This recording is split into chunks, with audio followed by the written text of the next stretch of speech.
Jesus Coffee, a Bon. charge to be. Bon matin à tous les amis, heureux de vous retrouver après une longue absence, au moins un mois. Hein. Oui.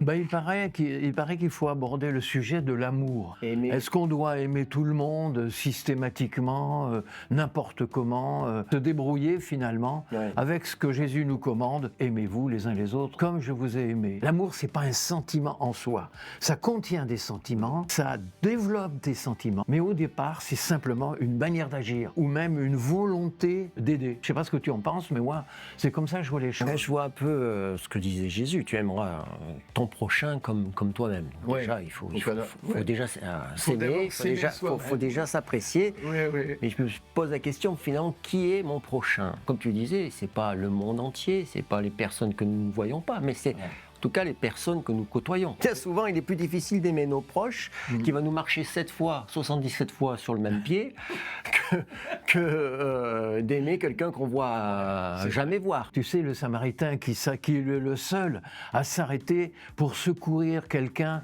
qui a été battu, qui est là, abandonné sur le chemin. Mais c'est ça le prochain, c'est celui qui va croiser notre vie à un moment donné Exactement, voilà. et qui aura besoin d'aide. Aimer, c'est justement de privilégier une relation quand on rencontre quelqu'un, volontaire ou involontaire. Il nous faut apprendre à aimer, j'allais dire spontanément, mais c'est pas spontané. Plus une question de volonté personnelle, d'engager par exemple une discussion ou une action quelconque. Moi, je reviendrai sur l'idée de s'aimer soi-même, qui nous donne la capacité d'aimer les autres. Ça veut dire quoi, s'aimer soi-même? Ça veut dire se trouver beau, se trouver fort, se trouver intelligent, se trouver... Ça veut dire quoi? Oui, si tu es Ça- trop intelligent, c'est que tu as un melon comme ça. Ça veut dire ça veut peut-être dire tout ça, mais il y a le psalmiste qui dit ceci: « Je te loue, Seigneur, de ce que je suis une créature si merveilleuse. Ouais. Si nous comprenons que nous sommes une créature de Dieu, Exactement. eh bien là, nous commençons peut-être déjà à nous aimer et à aimer notre prochain, qui est elle aussi une créature de Dieu.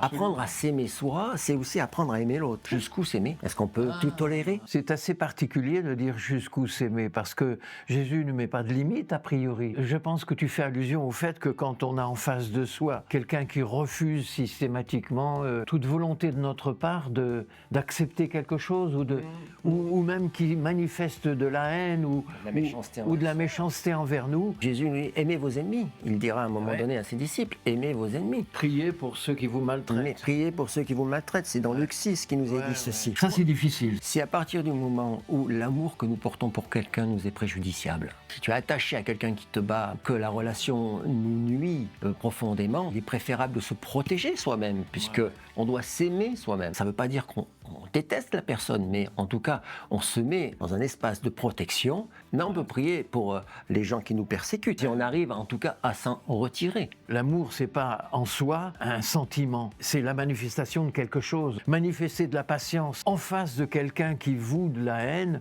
ou de la méchanceté, je crois que c'est le début de l'amour, ça, pour quelqu'un. Oui, mais j'ai vu des émissions des Américains qui ont pu pardonner des personnes qui ont tué leurs propres enfants. Je pense qu'il y a des dons qui sont faits pour apporter un amour d'exception. Et Jésus va dire ceci: moi je vous le dis à vous qui m'écoutez, ce don d'exception d'aimer, plus que un humain pourrait aimer. Aimez vos ennemis, faites du bien à ceux qui vous haïssent, bénissez ceux qui vous maudissent, priez pour ceux qui vous maltraitent. Si quelqu'un te frappe sur la joue droite, tu lui tends la joue gauche. Si quelqu'un veut prendre ton manteau, ta tunique, tu lui donnes ta tunique en plus, je veux dire. S'il veut prendre ton manteau, tu lui donnes ta tunique. Je crois que ces disciples ont été capables d'aller bien au-delà de leur capacité. Mais il ne faut pas faire n'importe quoi non plus. Non plus. Mais c'est pour ça que je pense que c'est un don d'amour exceptionnel qui est donné, pas tout le temps, mais... Il faut faire attention, moi j'ai un exemple personnel là-dedans, que ces manifestations que l'on veut projeter vers l'autre ne soient pas comprises parce qu'elle serait par exemple un peu trop brutale ou au contraire pas assez ferme, ne soit pas comprise comme une provocation. Et là évidemment on n'obtient pas vraiment le résultat qu'on voulait. Moi ça m'est arrivé de tendre la joue pour quelqu'un qui me provoquait. Si je te frappe, tu tendras l'autre joue? J'ai dit oui, comme un idiot. Alors il m'a flanqué une baffe, j'ai eu mal. Et moi, comme un idiot, je lui ai tendu l'autre joue, il m'en a rebaissé une. Parce que pour lui, c'était une provocation, c'était une manifestation de « c'est moi le plus costaud, t'inquiète pas, et tu verras que j'ai tort ». Ah oui. C'est délicat. Dans l'ensemble, je crois qu'il faut beaucoup de patience. Parce qu'avec la patience, on obtient déjà souvent du calme de la part de l'autre, par exemple. D'abord soi-même, Ouais. on est obligé de se calmer. Si on se calme par la patience, on peut arriver à calmer l'autre aussi et à enclencher une conversation qui va devenir positive. On a des limites qu'il ne faut pas dépasser. Et il faut Exactement. Et ça, c'est apprendre à se respecter. Il faut absolument de faire appel au Saint-Esprit pour toutes ces choses. Il n'y a que lui qui puisse nous diriger dans ces choses-là. Ouais. Amen. Donc, The Church to Be, non, source de vie. Source de vie, the church to be. Ou The Church to Be, source de vie. T'as vu la tête de...